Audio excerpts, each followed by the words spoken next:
Okay, why you should never talk to the police. Let me just spell it out for you. Let me make it plain to all of you. These are the top 10 reasons. Number one, and this really ought to be good enough. Contrary to what you laymen instinctively and naturally suppose, it cannot help. There is no way it can help. Officer Brook, you've interviewed thousands of criminal suspects. Have you ever, how many times in your experience, have you approached someone, asked if you could ask him some questions because prior to the interview you had some evidence pointing to his possible guilt? And because of the extraordinary persuasiveness and eloquence with which he articulated his innocence, you said, oh, sorry, never mind. Bad call, my bad, I won't. And he talked you out of arresting him. You know the answer to that. Never. Never. It never happens. I've often asked other criminal defense attorneys, in all of your experience, have you ever once had a case where you looked back in hindsight and said, thank God my client talked to the police? They laugh at me. They laugh at me. They say, you've got to be kidding me. You cannot help you. You can't talk your way out of getting arrested. And contrary to what you might suppose if you never studied the rules of evidence, what you tell the police, even if it's exculpatory, cannot be used to help you at trial. Because it's what we call hearsay. Under the rules of evidence, specifically Rule 801D2A, if you want to look it up, everything you tell the police, as the saying goes, can and will be used against you, but it cannot be used for you. From time to time, I've known attorneys who tried to call to the stand a police officer and say, officer, would you tell the jury what my client told you because what my client told him is actually good for my case? If you tried that at trial, the prosecutor will object to that as hearsay, and the judge will agree. The police will not be allowed, at your request, to tell the jury what your client told him, no matter how good it may be for your case. It cannot help. Number two, obviously one of the most obvious. If your client is guilty, as many of them are, but even if he's not, even if he's innocent, he may well admit his guilt with no benefit in return.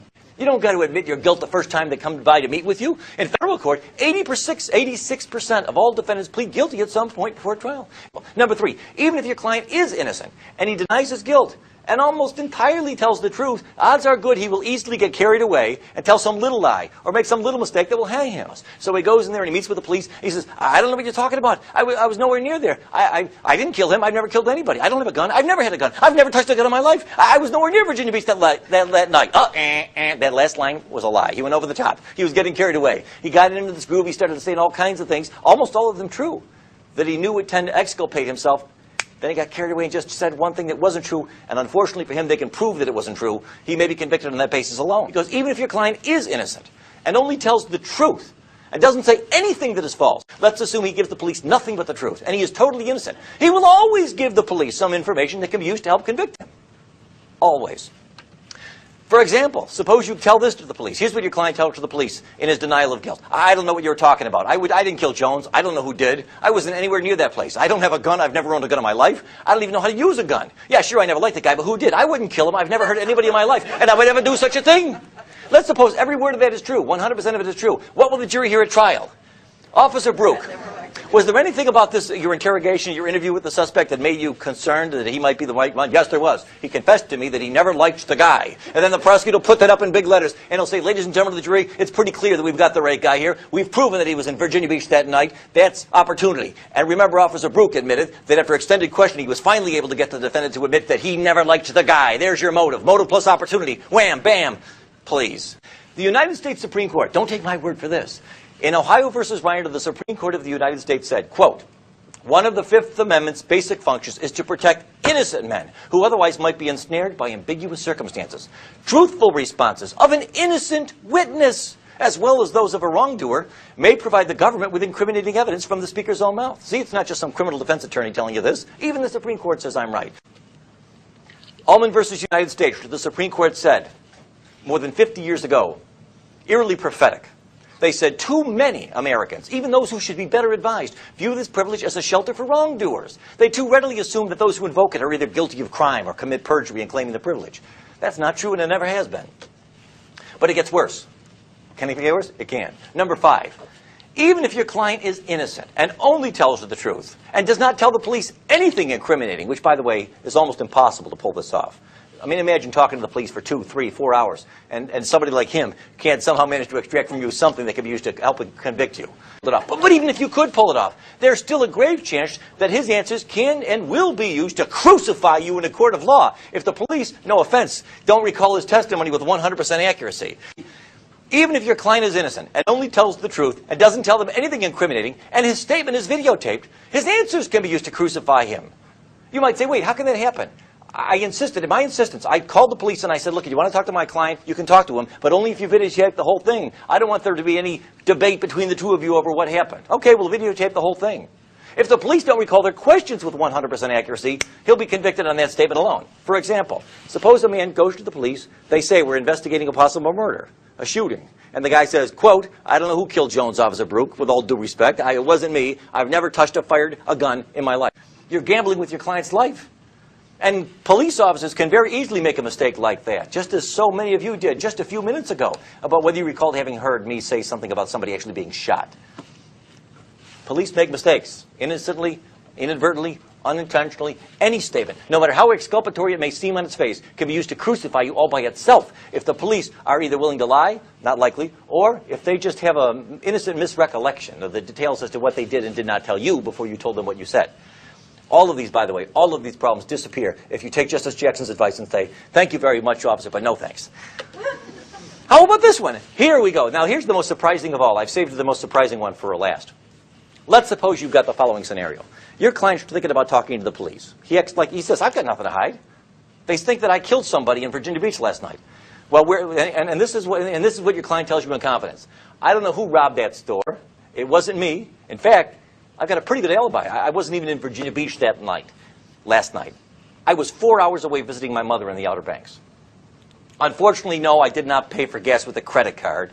I used cash, and so I've got no witnesses that can prove I was there except my word, and of course, Mama, for what that's worth, which is nothing. So your client says, so the police want to talk to me, and I want to seem cooperative, so what I'll do is I'll tell them that I was in the Outer Banks last night. Now, there's nothing on its face incriminating about any of that. He's not admitting motive. He's not admitting opportunity. He's not admitting that he was there. How on earth could this come back to haunt us? How on earth could this come back to be used against us? Even if your client is innocent and only tells the truth and doesn't tell the police anything incriminating, and the entire interview, questions and answers are videotaped, even his truthful answers can be helped to crucify even an innocent man if the police, through no fault of theirs, end up in the possession of any evidence, even mistaken and unreliable evidence, that anything your client told them was false, even if in fact it was true. Let's suppose I go ahead and I meet with the police. I think I got nothing to hide. I tell them I was in the Outer Banks last night, officer. How can that be used to convict me? By itself, it cannot. It cannot help at all by itself. But what if I later find out, to my horror, after I put my cards on the table, that they've got a witness, a girl that I went to high school with, an unimpeachable witness. We've never been enemies. She'd have no reason to lie. She swears she thinks she saw me in Virginia Beach last night, a couple of blocks away from that store, about an hour before it was robbed. Now, her testimony by itself isn't going to help the prosecutor. Hell, if she's all they've got, I'll get this case thrown out before trial. But if, like an idiot, I talked to the police and I told them the truth, I told them I was in the Outer Banks, and now, lo and behold, tragically, it turns out they've got a witness, a false, mistaken, confused, but sincere and credible witness who could testify that I was here in Virginia Beach, now they're likely to get a conviction.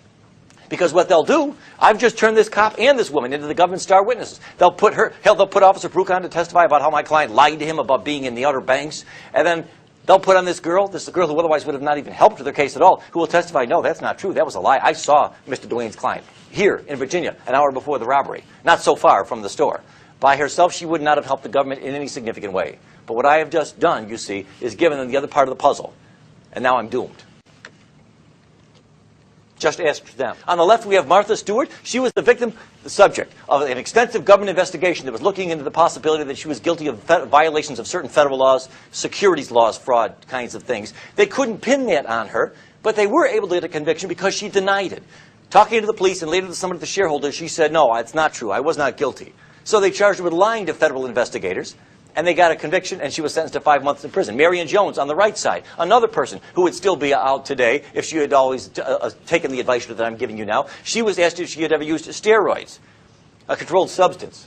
And instead of taking the fifth, she said, no, I never took steroids when I won those Olympic gold medals.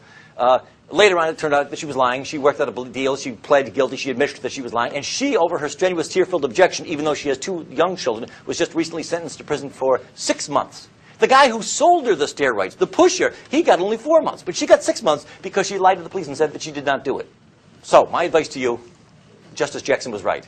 Any sane, competent lawyer in his right mind will always tell every client under all circumstances, I don't care if you're innocent. I don't care if it's the truth. If it's the truth, great. We'll tell the jury all about it. There'll be time enough to put our cards on the table. So keep your mouth shut.